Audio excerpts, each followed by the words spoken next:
All right, what's up guys? Charles here. Welcome back to another beautiful evening in Jacksonville, Florida. We are back for part 3 of this kind of weird series so far. Yeah, because part 1 was more of this like storytelling style. Part 2 is more vlog style. The rest of it is going to be more like this. The reason I made part 2 more of a vlog was because I had so much footage for Pac-12s, but for the rest, I'm just gonna kind of recap what happened, let you guys know what it was like, and just take you through it. We left off after the Pac-12 Invitational. We were able to pull off the team win there, and I was able to get second, and it was an unbelievable experience. Going into this year, I never imagined I'd be finishing. Going into this year, I never imagined I would be placing that well at a conference championship. Just not having a ton of experience in college cross, you know, I was just out there to finish as well as I possibly could for the team. So second place was huge, and it gave me a ton of confidence. I've said that before, but the season was really like a bunch of stepping stones where, you know, one new achievement let me believe that I could do the next one, and it led to the next one. And so this was another one of those stepping stones where it's like, wow, if I can do this, what else can I do? Excited to find out. We headed to the NCAA championships. Our team was selected. We were going to compete in Oklahoma in this, you know, completely crazy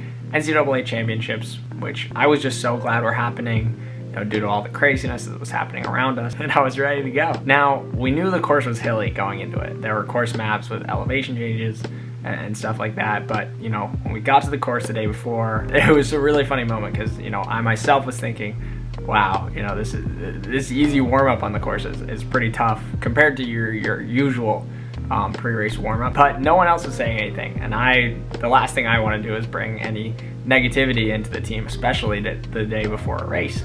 So I kept my thoughts to myself. You know, we had the usual pre-race banter, just trying to lighten the mood. You know, after the race, almost everyone I talked to mentioned how difficult that pre-race warm-up was, and everyone was sort of, you know, in their own way keeping it to themselves. But there were just these huge rolling hills and just a very hilly section. It started with a long straightaway, left turn around into, you know, a normal loop, nothing crazy, but then you went into these backwoods, and it was just up and down and up and down, and a lot of the fighting was done there. Being able to run the course the day before was great, but it let me know that this was going to be something crazy. Honestly, it was the hardest course I've ever raced on by far. But we showed up the next day, and there were just so many teams there. There was this great energy, like something I hadn't seen in so long, because we hadn't raced in forever. But, you know, for those of you who have run in high school, you know, cross country can kind of be a different beast altogether because there's so many people, you know, out on the start line going all in one race at once. With track, it's a lot more segmented, and it was so exciting. I mean, this was my first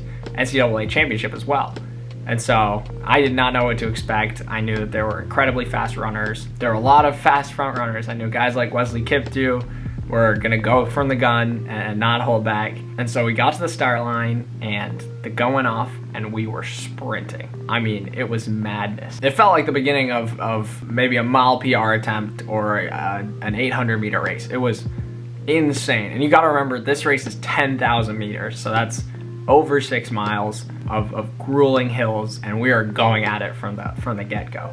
So I'm sprinting, all my teammates are sprinting, and there's just this huge line of people charging down this hill. It's this indescribable feeling. We're thundering down the hill, and then we go up into this turn, and things are already stringing out. I mean, we're not even a mile into this thing. We're going so fast that there's this long column of people from Kiptoo all the way back. There's also this interplay where everyone's racing to get, you know, the best performance they can get, but, you know, the real competition going on is between the teams as well. And so as you're passing all these mile markers, you'll be the only thing you can really do is take note of your position, but you'll hear the coaches shouting, giving advice, telling runners, you know, where everyone is and, you know, where everyone needs to be so the teams can finish as well as they can. So there's all this madness going on.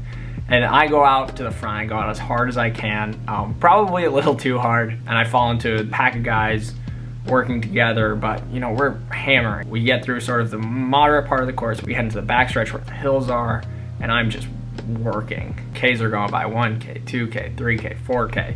We're clicking these times that don't seem super fast on paper, but if you run that course, you know we're working hard, and I'm just trying to stay with these front guys because I think I was in 7th or 8th for the first 5K of the race, and you got to believe that you can be able to do stuff like that, but this is also beyond an expectation. There's a little difference, and so I am surprising myself, but I'm confident. I feel like I can hold, and so I'm holding and holding, and the pain is just piling on with each hill. Round about 5K, the leader of the pack I'm in puts a surge, and we come back around where we start and head back down the large straightaway again. My legs are done, and I am put into no man's land. But you got to remember, you know, in high school, if you drop out at 5K, it's fine, you're done.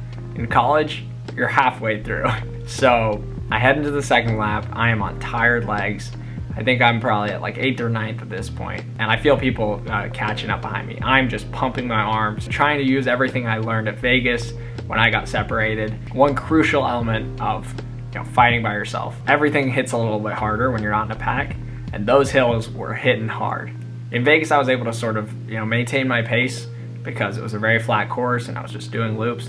This one, I was getting beat down, but I was fighting. If I finished anywhere near this position, it would give my team a great opportunity to do well. So sometimes you just gotta deal with it. I'm fighting and fighting, and honestly, as I try to remember some of this, it's all very hazy because it was such, you know, a grueling endeavor. I think my mind has thrown it out somewhere. Somehow I get myself under me through to about 8K. I think I'm in probably 14th or 15th place at this point. And I got the best runners in the country trying to pull away from me, and the best runners in the country trying to catch me.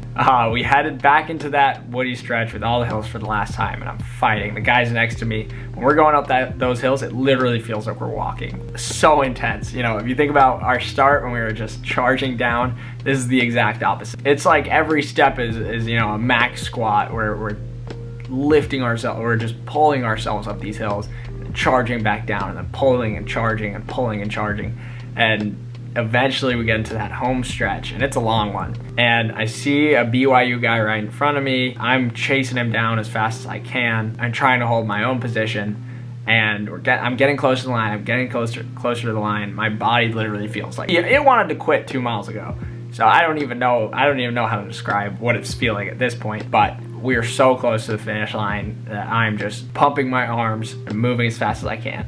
And right before I cross, I see this flash of this person in my left side that I do not recognize at all. And then I get across the finish line, probably collapse, get dragged out of the way. And then I look up and my teammate Cole has finished right with me. And I hadn't seen him the entire race. And it turned out that little flash that I did not recognize was him, which was hilarious. We're so out of it, we don't really know where we finish. We're watching our teammates, trying to figure out where they come through. And so, you know, everyone comes through. I think our team ended up placing like 5th. I ended up finishing 14th and Cole 15th, which are huge accomplishments because it was both our first national meet, our first 10K, and the culmination of our very first cross-country season.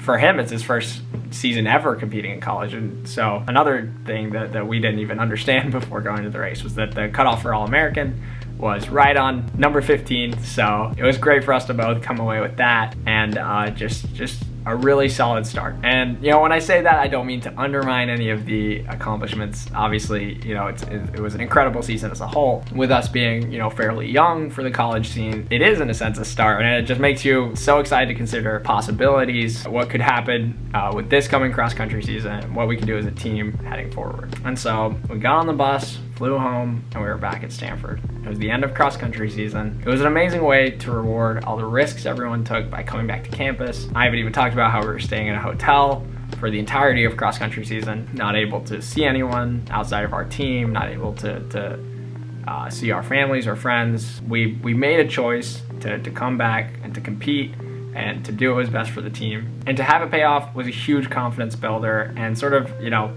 it felt like a thank you back from the sport. This video is running a bit long as of right now. I'm gonna hit the editing room tomorrow, see where it ends up. If I feel like I should add some more, I will tomorrow, and you probably won't see this. But if you are seeing this, this is the end of part 3. I had a lot to say about this national meet. It is an incredible experience, and one I hope to relive many times. If this is where things leave off, part 4 will be documenting my crazy start to college outdoor track and field, which opened up with a 5-race win streak. I'll cover those races, and then I'll cover the Pac-12 championships as well. Thank you so much for coming and listening. It really means a lot to me. I love talking about stuff like this. The reason I have to keep bringing these up is because I could talk about these things forever. So if you enjoyed the video, feel free to leave a like or even subscribe. It really helps me out, and I'll see you in the next one.